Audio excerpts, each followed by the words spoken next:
Англи хэл чинь хангалттай өндөр түвшинд хүрэхээр түүнээс үүдэн гарч ирэх асуудлууд байдаг гэвэл та тэхүү. Зөвхөн англи хэл гэлтгүй. Харь орны хэл болон соёлыг судлаад түүнд өөрийн цаг зав болон өөрийн анхаарлыг хандуулад тодорхой хугацааны дараа бид нэг цэг дээр очдог. Тухайн хэлд хангалттай сайн болсныг илтгэх нэг цэг. За үүнийг яг яаж таних вэ гэвэл мэдээллийн их усүр хүчин, сошиал медиа чин, Google History чин бүгд тухайн хэлээр болж эхэлдэг.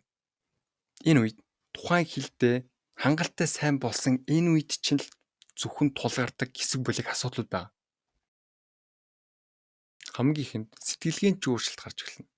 Таны бодох үйл явц чинь өөрчлөлт орж эхэлнэ. Танд ч гэсэн хэрвээ та хангалттай өндөр түвшинд хүрсэн бол танд энэ асуудал тулгарч байсан байж магадгүй.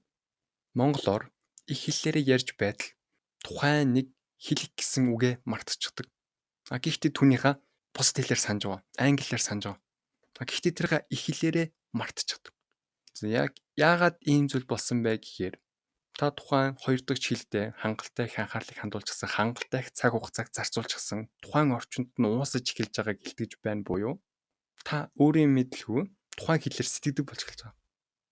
Таны яг сэтгэдэг хэл чинь төрөлтөө монгол хэл байсан тийм ээ. Монгол хэл орчинд чинь монгол хэл байгаад монголоор зөвхөн яриад, монголоор сонсоо, монголоор харилцаад, монголоор сэтгэж байтал та англи хэл сураад түүнд анхаарлаа хандуулад энэ default settings чинь монгол бол англи хоёр холилдож эхэлж байгаа. Яг энэ бол хангалттай сайн түвшинд хүрсний чинь дараа л холилдож эхэлнэ. Өлсөж өглөө гэж бид нар боддог тийм ээ. За энэ үед магадгүй man I'm starving гэдэг юм. Бид нар монголоор биш англиар сэтгэж эхэлдэг. Энэ үед бид нар монголоор ярьж байгаа гинэт зарим нэг үгийг мартах, зарим нэг үгийг буруу ашиглах, зарим нэг үгийнхэн утгыг ойлгох мэт асуудлууд гарч эхэлдэг. Хоёрдугаар англи хэл сурснаар танд маш олон шинэ боломж нэгдэнэ. Гэхдээ энэ зүйл маш дутуу үлэгдэхэд байдаг. Танд маш олон шинэ боломжууд нэгдэнэ. Маш олон мэдээллийн их усрууд гарч ирнэ. Ингэснээрээ та зөвхөн шинэ ажлын байр, илүү сайн цалинтай ажлын байр, гадаад руу сурах боломж мэтгэхнээр дуусгаж юусоо болохгүй. Англи хэл хангалттай сайн төвшөнд хүрснээрээ таны амьдралын хий маяг, таны орчлонг харах үзэл, аливааг харах үнцэг чинь маш томор өөрчлөгдөнө.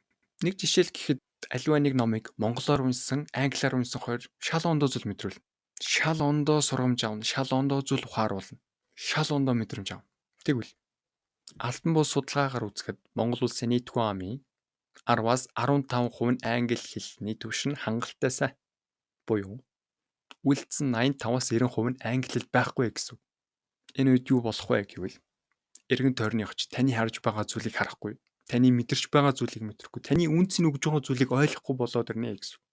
Энэ үед эргэн тойрныхонтойгоо санал бодлын зөрчилдөөн гарах, тэдэнтэй үл ойлголцож эхэлнэ. 3 дугаар нэлээд нухацтай том асуудал орж эхэлж байгаа. Бид англи хэл болон бусад харийн хэл болон соёлыг судлаад түүнд цаг хугацаагаа анхаарлаа хандуулаад ирэхээр өөрийнхөө их хэл болон өөрийнхөө соёлыг басаж эхэлдэг.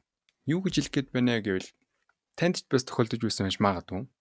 Аливаа нэг өгүүлбэрийг монголоор хэлснээс англиар хэлсэн нь илүү миний сэтгэл хөдлөлийг илэрхийлж чадж байна. Англиар хэлсэн нь илүү гой сонсогдож байна гэдэг мэдрэмж төрж байсан. Үүнийг өнгөн харах юм бол ямар нэгэн хор байхгүй мэт харагдаж байгаа боловч бид нэг үгээр өөрсдийнхөө их хэлээс илүү гадаад хэлийг илүүд үзэж байна. Бид нэр өөрсдийнхөө соёлыг болон их хэлээ үүсгэж байна гэсэн.